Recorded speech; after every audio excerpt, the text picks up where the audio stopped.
오늘은 사도행전 1장 15절에서 26절까지를 함께 살펴보겠습니다. 15절에서 20절까지 함께 읽겠습니다. 모인 무리의 수가 한 120명이나 되더라. 그때 베드로가 그 형제 가운데 일어서서 가로되, 형제들아, 성령이 다윗의 입을 엿타가사 예수 잡는 자들을 치료한 유다를 가리켜 미리 말씀하신 성경이 응하였으니 마땅하도다. 이 사람이 본래 우리 수 가운데 참여하여 이 직무의 한 부분을 맡았던 자라. 이 사람이 불의의 삭스로 밭을 사고 후에 몸이 곤두박질하여 배가 터져 창자가 다 흘러나온지라. 이 일이 예루살렘에 사는 모든 사람에게 알게 되어 본 방언에 그 밭을 이르되 아기를 담으라 하니 이는 피밭이라는 뜻이라. 시편에 기록하였으되 그의 거처로 황폐하게 하시며 거기 거하는 자가 없게 하소서 하였고, 또 일렀을 때 그 직분을 타인이 취하게 하소서 하였도다. 부활하신 예수께서 이전에 약속하신 대로 갈릴리로 가셔서 500여 명에게 일세 보이셨습니다. 예루살렘 근처 감람산에서 예수님의 마지막 분부를 듣고 예수님의 성천을 본 제자들은 갈릴리에 모였던 사람들의 수에는 이르지 못한 것 같습니다. 예루살렘을 떠나지 말고 내게서 들은 바 아버지께서 약속하신 것을 기다리라. 요한은 물로 세례를 베풀었으나 너희는 몇 날에 못되어 성령으로 세례를 받으리라 하신 분부가 있었습니다. 그리고 오직 성령이 너에게 임하시면 너희가 권능을 받고 예루살렘과 온 유대와 사마리아와 땅끝까지 이르러 내 증인이 되리라 하신 약속도 주셨습니다. 성령이 임하심을 사모하여 예루살렘의 한 다락방에 모이는 사람은 120여 명이었습니다. 갈릴리에 모인 제자들의 수에 비하여 감람산에 모인 수가 적었고 다락방에 모인 사람의 수는 더 적었습니다. 주님의 부활과 성천을 목격한 당시의 감동과 열정이 지속되지 못한 연고입니다. 감정적인 신앙 열정은 식어버리기 쉽습니다. 지성과 감정과 의지가 모두 결합된 신앙이 되어야 합니다. 인격에는 세 가지 요소가 있습니다. 지성, 감정, 의지입니다. 인지, 인식, 이해, 분별, 지혜, 지식 등이 지성에 속하고 희로애락, 열정 등은 감정에 속하며 노력, 선택, 결심, 결정, 결의, 각오, 다짐, 실천 등은 의지에 속합니다. 한때는 열정적으로 예배와 봉사에 힘쓰고 할렐루야, 아멘이라는 말을 입에 달고 살더니 언제부터인지 예배와 직분을 소홀히 하는 신자는 감성에 치우친 신앙을 가진 것입니다. 냄비에 열을 가하면 속히 달아오르지만 열이 중단되면 곧장 식어버립니다. 냄비 속에 있는 물은 열이 가해지면 파르르 끓고 열이 중단되면 사르르 식어집니다. 그런데 가마솥에 열을 가면 서서히 달아올라도 오랫동안 열이 유지됩니다. 가마솥 안의 숙력은 종일 뜨끈합니다. 신앙 상태가 변화무쌍한 신자는 냄비 신자이고 변함이 없고 꾸준한 신자는 가마솥 신자입니다. 기도 응답이나 은사 체험은 신앙에 유익합니다. 하지만 기도 응답 은사 체험 혹은 감정을 저격하는 어떤 분위기에 의한 기쁨과 열정이 신앙의 근간이 되면 냄비 현상이 생길 수 있습니다. 하나님의 말씀에 대한 바른 지식과 깨달음이 신앙의 근간이 되어야 합니다. 사사로운 신비 체험 등으로 자신을 과시하는 설교, 나는, 내가 라는 1인칭 단수 대명사를 사용하지 않고는 전개하지 못하는 설교, 지나치게 자극적인 표현이나 그래도 인의 품위를 추락시키는 용어를 상투적으로 사용하는 설교는 성경에 합당한 설교가 아닙니다. 성경에 계시된 하나님에 대하여 또한 하나님께서 명령하시고 약속하신 말씀에 대하여 그리고 하나님께서 인생들을 위하여 행하신 일과 행하실 일에 대하여 증언하는 것이 성경적이며 복음적인 설교입니다. 그러므로 설교자는 하나님을 경외함으로 설교해야 합니다. 우리 성도들이 성경 말씀 중심의 설교를 좋아하고 모든 일을 성경으로 분별하고 판단하는 태도는 성경에 합당한 신앙 자세입니다. 유행, 군중심리, 살이, 사욕은 분별력을 잃게 하는 요인이므로 그리스도인은 매사를 성경으로 분별해야 합니다. 애국 활동이라도 하나님을 경외하는 것보다 우선될 수 없습니다. 애국을 빙자하여 성경에 어긋나는 언행을 하거나 이를 추종하는 일을 하는 사람은 거듭난 신자가 아닙니다. 거듭난 신자는 그런 행위를 하지 않는 것이 아니라 그런 행위를 하는 것이 불가능합니다. 지금 읽은 본문은 다락방에 모인 사람들 가운데 사도 베드로가 일어나서 발언하는 장면입니다. 그런 12 제자 중에 가룟 유다가 제외되었으니 부족하게 된 수를 보충하도록 하자라고 제안하였습니다. 베드로는 매우 적극적 성격의 소유자였습니다. 비록 실수가 많았으나 그의 실수는 의도적이고 악의적인 것은 아니었습니다.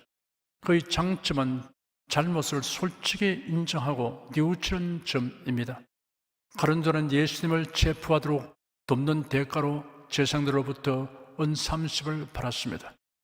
그런 유월절 만찬 뒤에 예수님이 기도하러 가신 겟세마네 동산으로 대성이 보낸 무리들을 인도하여 예수님을 체포하도록 하였습니다.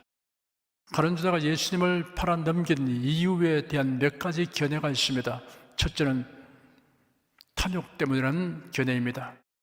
은 30개는 6데나리온 가치에 해당됩니다. 당시 한 데나리온은 하루의 노동품석에 해당되었습니다. 그러니 6데나리온은 6일의 임금에 해당됩니다. 예수님이 제자들을 데리고 베다니 동리에 있는 나사로의 집을 방문했을 때 나사로의 누이 마리아가 예수님의 머리에 향유를 부었습니다. 옥합에 든 나드 향유였습니다. 300데나리온 가치에 해당됩니다. 요한복음 12장에 기록된 당시의 상황은 이러합니다.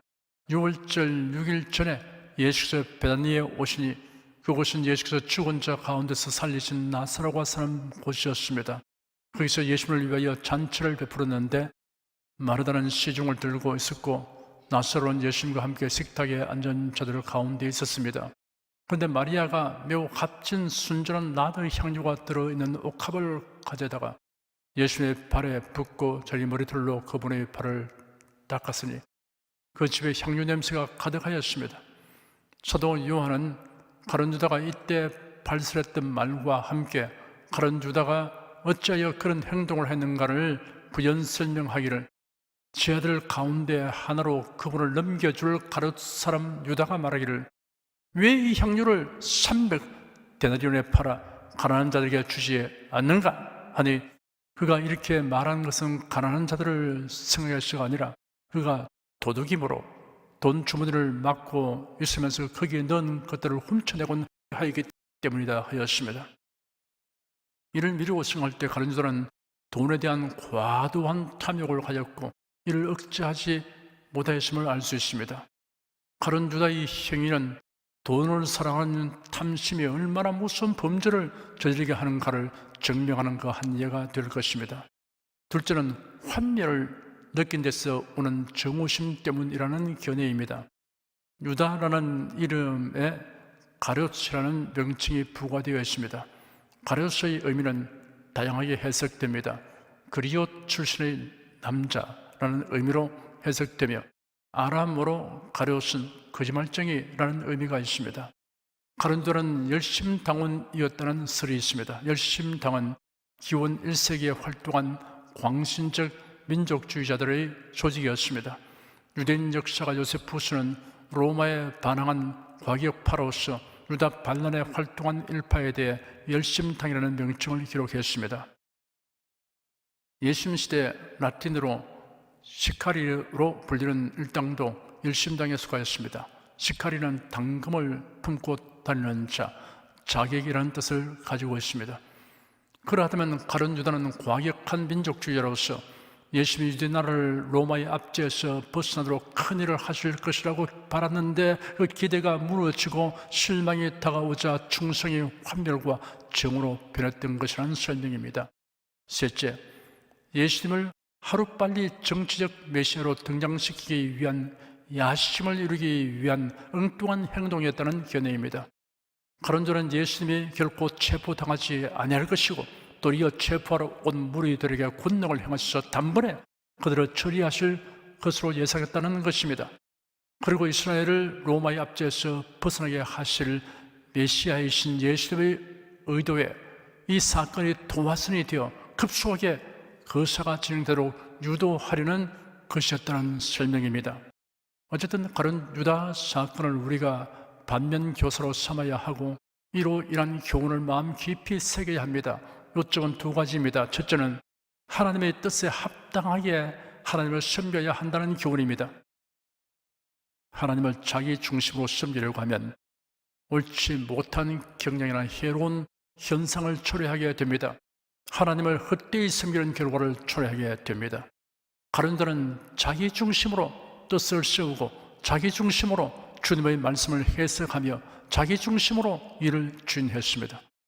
하나님이 누구이신가를 아는 지식이 전적으로 하나님의 계시로 말미암는 것이어야 하듯이 하나님을 어떻게 섬길 것인가 하는 지식도 전적으로 하나님의 계시로 말미암은 것이어야 합니다.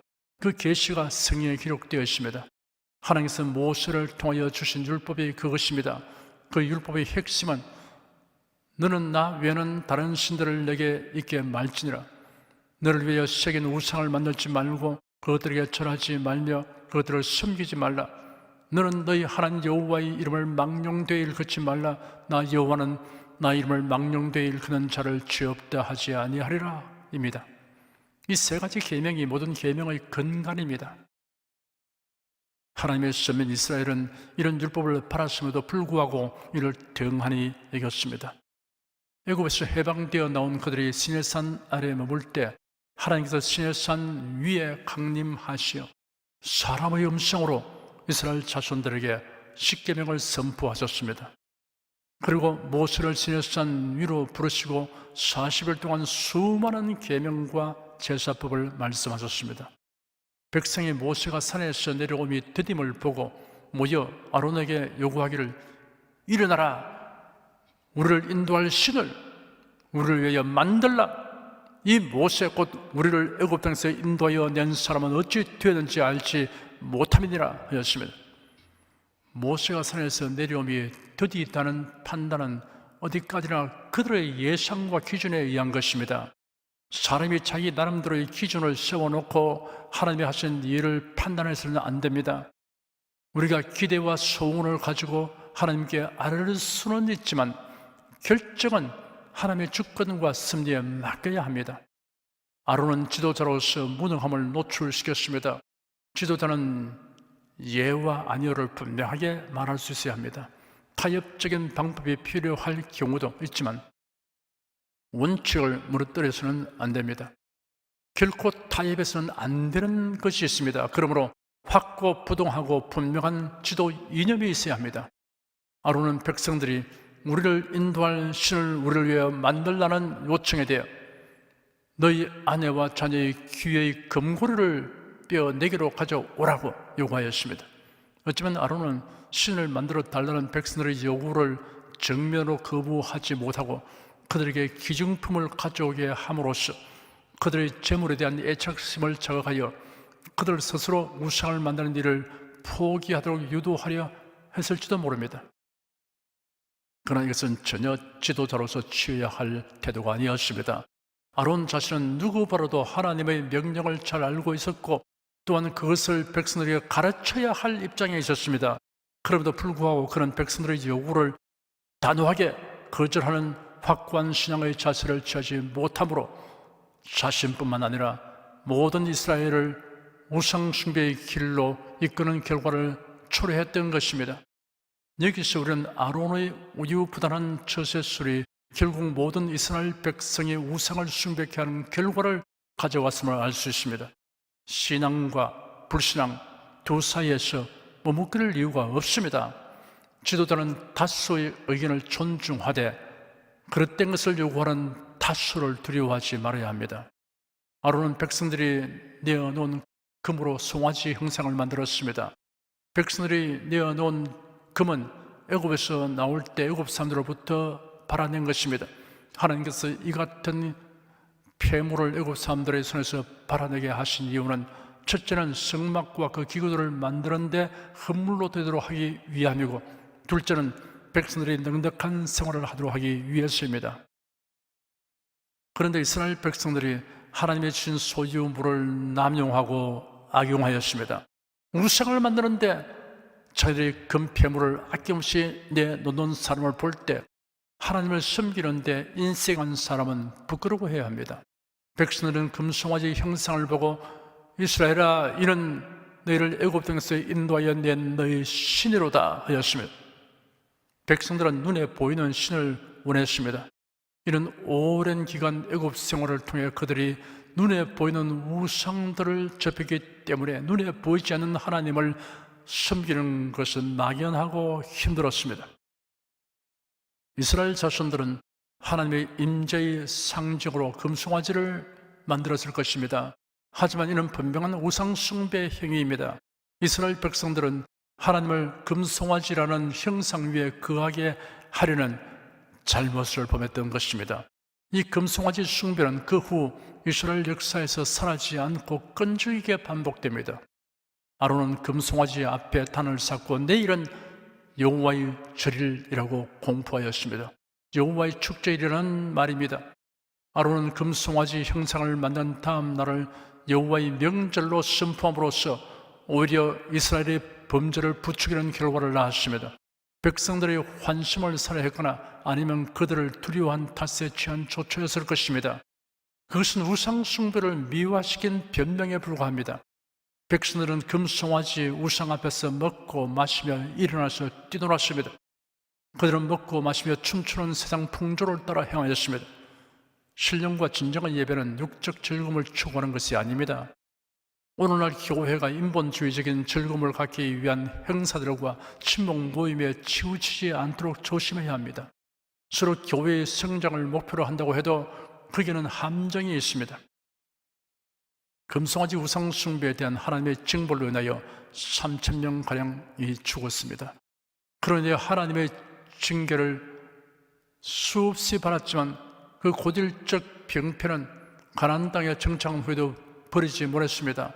하나님과 우상을 겸하여 섬기는 자는 다른 신을 섬기는 죄를 범하는 것입니다. 금송아지 숭배나 산당에서의 예배를 청산하지 않는 이상 여호와의 이름을 부르거나 성전에서 예배하는 것은 하나님을 기만하는 가정한 행위입니다. 애국이라는 미명하에 종교다운주의를 수용하거나 하나님의 성호를 망령되이 일컫는 죄를 두둔하는 자 역시 하나님을 기만하는 가장한 일을 행하는 자입니다. 폐일은 하고 하나님을 섬기려면 하나님의 정하신 법도대로 섬겨야 하는 것은 움직일 수 없는 원칙입니다. 둘째는 하나님을 섬기는 것이 목적이 되어야 한다는 교훈입니다. 하나님을 섬기는 것을 세상적 욕망을 이루기 위한 수단으로 삼으면 하나님을 헛되이 섬기는 결과를 초래하게 됩니다. 가룟유다는 헌금 관리를 맡아 도둑질한 일과 예수님이 속히 혁명을 일으켜 유다 나라의 통치자가 됨으로써 자신이 그 혜택을 누리려고 획책한 일은 자기 일신상의 영화라는 목적을 위해 예수님을 수단으로 여겼던 것입니다. 하나님을 섬기는 것이 삶의 목적인 사람과 세상적 욕망을 이루기 위한 수단인 사람을 분간하기란 그리 어렵지 않습니다. 주 예수 그리스도의 하나님을 믿고 섬길 수만 있다면 자신이 처한 경제적, 육체적 어려움은 감내할 수 있는 사람은 하나님을 섬기는 것이 삶의 목적인 사람입니다. 반면에 신앙생활을 나름대로 잘하고 있는데도 경제적으로, 육체적으로, 사회적으로 곤란이 닥치거나 해결되지 않을 때 하나님의 존재나 선하심에 대하여 회의를 품고 믿음의 길에서 뒷걸음치는 사람은 하나님을 섬기는 것을 세상에서 자기 소원과 뜻을 이루기 위한 수단으로 여기는 사람입니다. 성경의 위인들은 일치하게 하나님을 섬기는 것을 삶의 이유와 목적으로 삼은 신앙인이었습니다. 이런 신앙을 가진 사람은 전능하시고 선하시며 신실하신 하나님께 무엇인지 구합니다. 은혜의 보좌 앞에 나아가 때를 따라 돕는 은혜를 입을 넓게 열고 담대히 구합니다. 하나님을 섬기는 일을 위하여 필요한 수단을 구하기 때문입니다. 가룟 유다가 예수님을 팔아 넘기는 일을 자행한 것은 우연한 것이 아니라 성경의 예언이 성취된 것이라고 베드로가 말했습니다. 다윗이 성령의 감동하심을 입어 기록한 시편 40편 9절을 베드로가 인용했습니다. 나의 신뢰하는 바 내 떡을 먹던 나의 가까운 친구도 나를 대적하여 그 발꿈치를 드러나이다 라고 기록되었습니다. 가룟 유다가 아니라도 누군가는 사탄의 유혹에 의해 이러한 역할을 하도록 되어 있었습니다. 그런데 가룟 유다가 그 역할을 했던 것입니다. 교회를 회방하고 대적하는 악한 역할에 가담하는 자는 누구를 원망할 것 없습니다. 자신이 그것을 선택하였기 때문입니다. 예수님은 가룟 유다에게 그가 무슨 일을 꾸미고 있는가를 여러 차례 지적해 주셨습니다. 그런데도 가룟 유다는 기어코 자신이 예수님을 팔아넘기는 일을 하였습니다. 마음이 강팍해져 있으면 경고하고 알려주어도 막무가내로 행합니다. 기어코 악한 일에 가담합니다. 베드로는 가룟 유다의 죽음을 눈에 선하게 묘사하였습니다. 몸이 곤두박질하여 배가 터져 창자가 다 흘러나온지라 하였습니다. 가룟 유다가 목을 메었던 줄이 끊어졌거나 나뭇가지가 부러진 것입니다. 아마 그것이 비탈지고 주위에 날카로운 바위돌이 있었던 것 같습니다. 베드로는 계속 시편에 기록된 말씀을 가룟 유다에게 제공하였습니다. 시편 69편 25절에 저희 거처로 황폐하게 하시며 그 장막에 거하는 자가 없게 하소서라고 예언되었고 109편 8절 하반절에는 그 직분을 타인이 취하게 하시며라고 예언되어 있습니다. 21절에서 23절까지 함께 읽겠습니다. 이러함으로 여호와의 세례로부터 우리 가운데서 올리어 가신 날까지 주 예수께서 우리 가운데 출입하실 때 항상 우리와 함께 다니던 사람 중에 하나를 세워 우리로 더불어 예수의 부활하심을 증거할 사람이 되게 하여 하리라 하거늘 저희가 두 사람을 천하니 하나는 바사바라고도 하고 별명은 유스도라고 하는 요셉이요 하나는 마띠아라. 베드로는 가룟 유다가 빠진 자리를 채우도록 선택될 사람의 자격을 제시했습니다. 첫째는 예수의 공생의 기간에 사도들과 함께 경험을 공유한 사람이어야 하고, 둘째는 예수의 부활을 증언할 사람이어야 한다는 자격의 요건이었습니다. 베드로가 제시한 이러한 기준에 대해 반대 의견을 제출한 사람이 아무도 없었습니다. 두 사람이 청거되었습니다. 요셉과 마띠아입니다. 24절에서 26절까지 함께 읽겠습니다. 저희가 기도하여 가로되 무사람의 마음을 아시는 주여 이 두 사람 중에 누가 주의 택하신 바 되어 봉사와 및 사도의 직무를 대신할 자를 보이시옵소서. 유다는 이를 버리옵고 저곳으로 갔나이다 하고 제비 뽑아 마띠아를 얻으니 저가 11사도의 수에 가입하니라. 한 사람을 택해야 하는데 두 사람이 청거되었습니다. 모인 사람들은 하나님의 뜻이 온전히 반영되기를 바라며 제비 뽑기로 결정하기로 하였습니다. 잠언 16장 33절에 기록되기를 사람이 제비는 뽑으나 이를 작정하기는 여호와께 있느니라 하였습니다. 한정된 그 무엇을 하거나 소유하기를 원하는 사람이 다수일 경우에는 추첨하는 것이 좋은 방법입니다. 아파트 입주자를 추첨으로 결정하는 것 등이 그러합니다. 하지만 선거를 통해 선출되어야 하는 지도자를 출마자들이 제비뽑기로 결정하게 하는 것은 바람직하지 않습니다. 12사도 중에 빈자리가 생기면 보충해야 하는 것은 아니었습니다. 야고보 사도는 교회가 설립되고 얼마 지나지 않아서 순교당했습니다. 그러나 사도들이 모여 이를 보충하는 일을 하지 않았습니다. 야고보는 사도의 직무와 사명을 충성되게 수행하는 중에 순교하였습니다. 그 영혼은 나간으로 가서 주님과 함께 있으므로 사도의 명단에서 제외할 이유가 없습니다. 사도들은 제비 뽑기 전에 먼저 기도하였습니다. 모든 이들의 마음을 아시는 주님, 주께서 이 두 사람 중에서 하나를 택하여 보여주셔서 이 봉사와 사도의 자리를 맡게 하소서. 유다는 이를 버리고 제 곳으로 갔습니다 라고 기도하였습니다. 유다는 이 고귀한 직무를 버리고 제 곳으로 갔습니다. 제 곳이란 예수를 배반한 자가 갈 곳인 지옥입니다. 주님의 일꾼들은 맡은 봉사와 직무를 경홀히 여기지 않아야 합니다. 고귀하고 영광스럽게 여기며 수행해야 합니다. 성도들이 갈 곳은 우리 주님께서 예비하셨습니다. 예수께서 친히 말씀하셨습니다. 너희는 마음에 근심하지 말라. 하나님을 믿으리 또 나를 믿어라.